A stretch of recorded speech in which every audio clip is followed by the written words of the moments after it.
Isang magandang araw ng bakbakan mga kaibigan. Welcome sa Boxer Shorts. Ako po si Attorney Ed Tolentino, kasama ninyo sa inyong corner pagdating sa usapang boxing. Dito sa Boxer Shorts, hindi po tayo nagpapamonetize. Handog ko sa inyo diretsong opinion, hango lamang sa ating passion. At ngayon, sa edisyon ng Boxer Shorts, ating pag-usapan at i-analyze ang isang malaking balita na gumulangtang sa mundo ng pro boxing.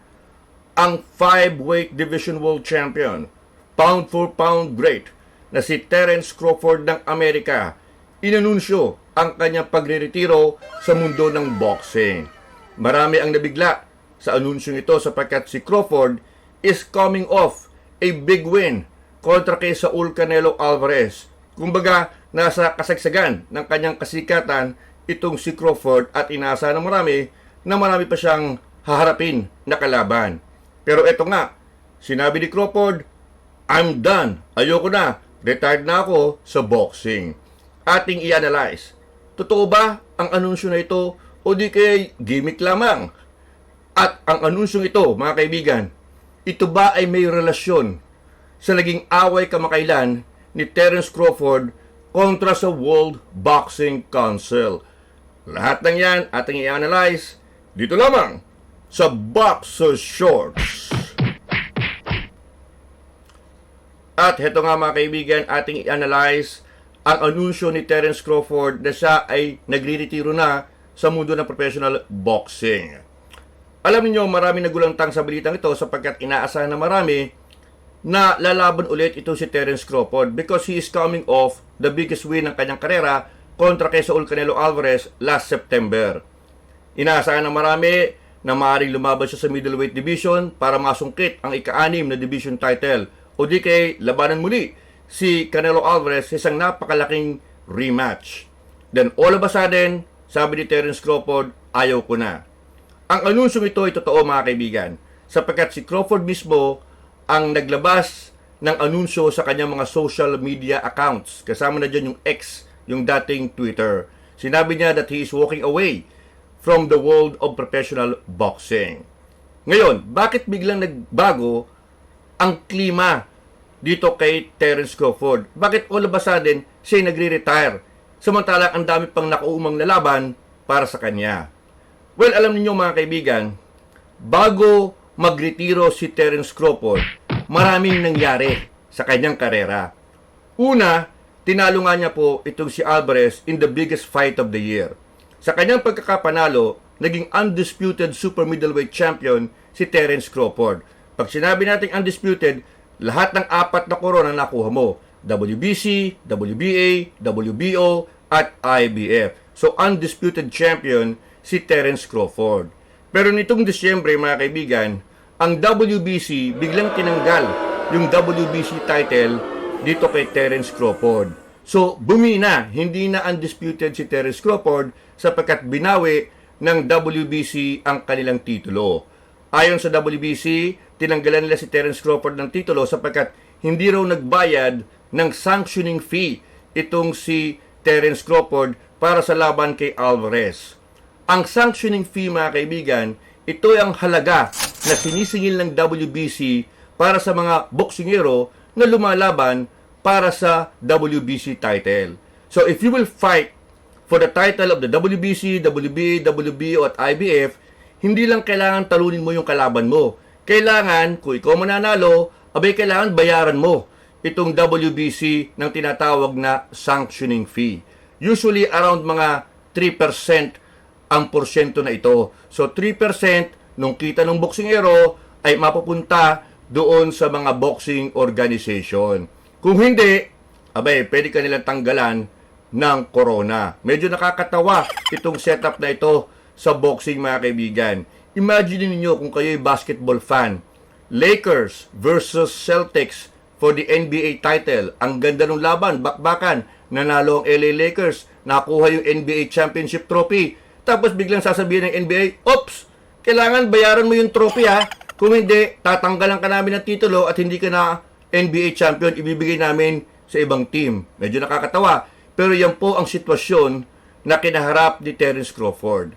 Nagalit si Terence Crawford at talagang binanatan niya ang WBC. Una, sabi niya, napakalaki nung $300,000. Pinaghirapan ko yan. Ako ang tumanggap ng suntok at hindi ang mga opisyales ng WBC. Pangalawa, ang sabi ni Terence Crawford, hindi nga namin alam kung saan napupunta yung mga sanctioning fee na binabayad namin. Kayo ay nagko-convention, mamahaling pagkain at hotel, lahat yan ay galing sa pera na ibinayad ng bugbog na boksingero. Pangatlo, sabi ni Terence Crawford, it is the boxer, not the belt, that makes a champion. Kumbaga, tropeyo lamang ang isang title belt. Yung boksingero pa rin ang talagang magdidikta at hindi dapat yung titulo. Pangapat, ang sabi ni Terence Crawford, bias kayo, WBC.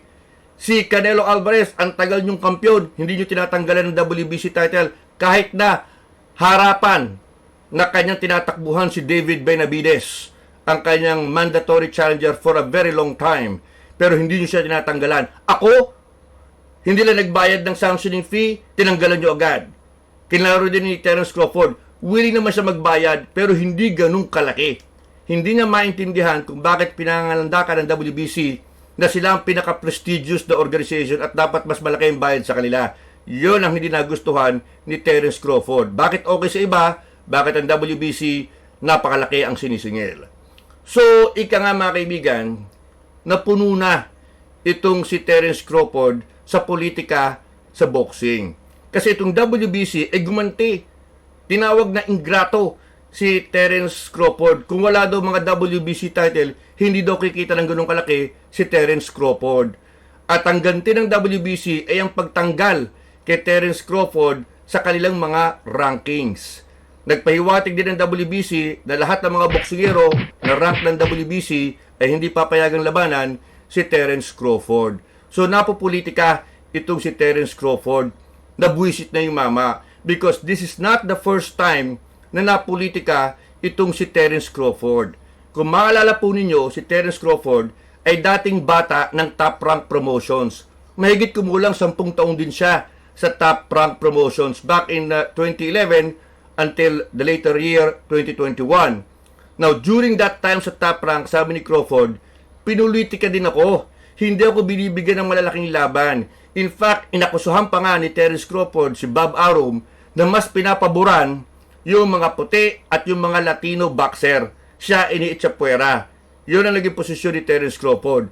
So itong WBC issue, ito'y pinaka-latest na episode kung saan napolitika na naman itong si Terence Crawford at napuno na yung mama. Kung ganyan din lang, ay ayoko na magre-retire na lamang ako sa mundo ng professional boxing.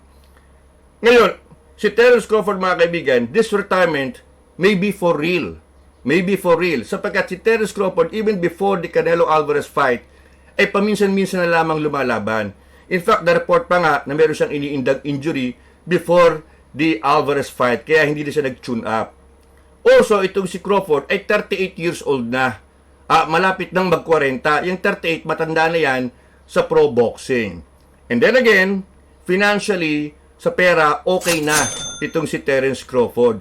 Masinop na tao si Terence Crawford. Di tulad ng ibang mga boksingero na nakatikim ng pera, magagarang sasakyan, mamahaling mga jewelry, mga bling-bling, kung tawagin nila. Wala pong ganyan si Terence Crawford.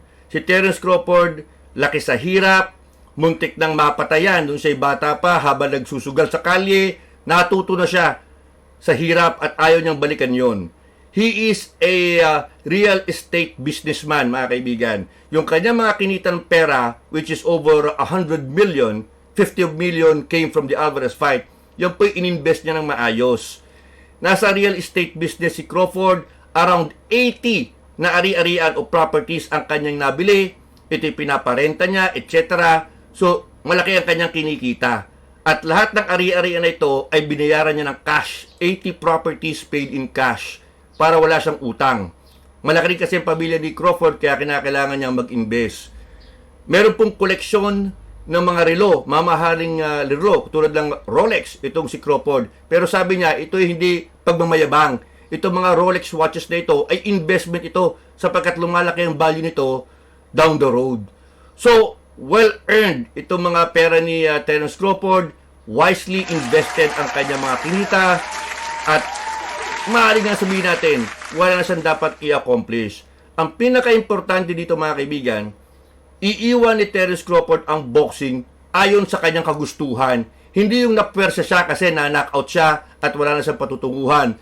He is living boxing at his own terms, which is not something that happens every day. Ang mga boksingero kasi magre-retiro, then babalik, one fight na lang daw, tapos nasundan na nasundan, and before you know it, nabugbog na sila, at wala na talagang choice kundi magretiro. Iba si Crawford, aalis ako sapagkat malakas ako, malusog ako physically and financially, at aalis ako based on my own terms. So very good yan mga kaibigan. Magandang ehemplo yan para kay Terence Crawford. Terence Crawford is retiring with a record of 42 wins, walang talo, 5 Division World Championships, 3 dito ay undisputed. Yung junior welterweight, at super middleweight.